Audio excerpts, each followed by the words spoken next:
There are moments, aren't there, when the world seems to quiet around you, and a particular feeling settles in your chest. It's the ache of disappointment, the sting of a plan gone awry, the quiet dread that whispers, "I failed." You might be sitting alone, perhaps by a window watching the rain, or in the stillness of your home late at night, and that feeling surfaces, heavy and undeniable. It's a sensation many of us try to push away, to hide from, to pretend never happened. We label it, we judge ourselves, and sometimes we let it define us.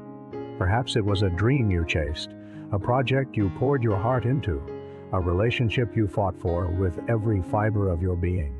And then, slowly, or perhaps abruptly, it all unraveled. The outcome wasn't what you envisioned. The path didn't lead where you hoped. And in that moment, the internal critic awakens, harsh and unforgiving, telling you that you weren't good enough, smart enough, strong enough. This feeling of failure can feel like a cold hand on your heart, pressing down, making it hard to breathe, hard to see a way forward. It can make you want to retreat, to shrink, to disappear from the very stage of life you were so eager to inhabit. You might find yourself questioning everything, your abilities, your choices, your very worth. Is this familiar to you? That deep exhaustion, not just of the body, but of the spirit. After giving so much and feeling as though it amounted to nothing, we've been taught, subtly and overtly, to fear failure, to see it as the opposite of success, a mark of shame, something to be avoided at all costs. We build our lives, our careers, our identities around achieving, around proving, around reaching a destination where all will be well. And when we stumble, when we fall, the internal architecture we've so carefully constructed seems to crumble. The fear of failure can paralyze us, keeping us from even starting, from taking that courageous first step towards something new.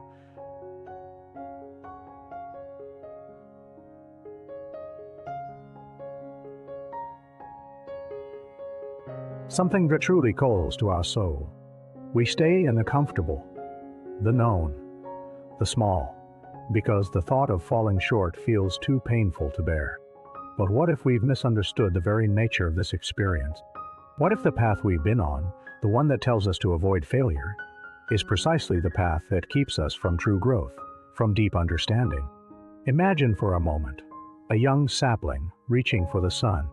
It faces storms, droughts, harsh wind. Does the sapling fail when its leaves are torn, or when its branches are buffeted? Or is each challenge an integral part of its strengthening, its roots growing deeper, its trunk thickening, learning to bend without breaking? Each setback is not a defeat, but information, a signal, a teacher perhaps in disguise. This isn't just about bouncing back. It's about transforming the very ground you stand on. It's about recognizing that the failure is not the end of the story, but a crucial chapter, revealing insights you could never have gained from success alone. When we truly embrace this perspective, the weight begins to lift. The cold hand on the heart starts to warm, and a gentle curiosity replaces the sharp sting of self-judgment. This embrace isn't a sudden, grand gesture. It's a quiet, internal turning. It starts with acknowledging the pain, the disappointment, without letting it consume you. It's about whispering to yourself, yes, this hurts. Yes, this didn't go as planned, and that's okay. And then gently asking, what did I learn here? What did this reveal about my strength, my resilience, my true desires? What path am I meant to explore now? Because this one, for reasons I may not yet fully understand, was meant to teach me something else. It's in these quiet questions, in this gentle inquiry, that the true healing begins. Failures become not wounds that fester, but scars that tell a story of survival, of courage, of lessons deeply etched into the very fabric of your being. They are proof that you dared to try, that you lived fully, that you engaged with life, rather than just observing it from the sidelines. The greatest masterpieces of art, literature, and science are often born from countless attempts that failed before the breakthrough. Each iteration, each misstep, provided invaluable data, illuminated a blind spot, or revealed a new direction. Our lives are no different. Each relationship that didn't last, each career move that didn't pan out, each personal goal that remained just out of reach, holds within it a seed of wisdom.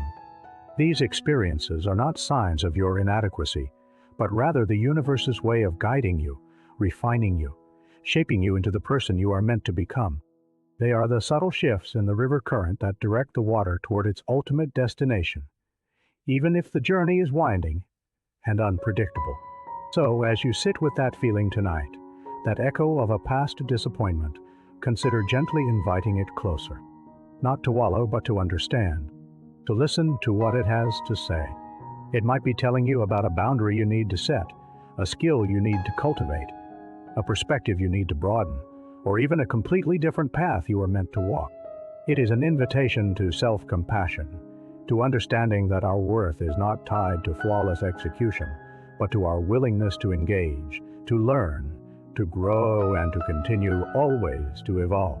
True acceptance comes when we can look back not with regret, but with gratitude for every twist and turn, every closed door, every stumble that taught us how to stand more firmly, how to walk more wise. Failure, then, is not the opposite of success. It is an indispensable part of success, a profound and necessary teacher guiding us home to our most authentic self.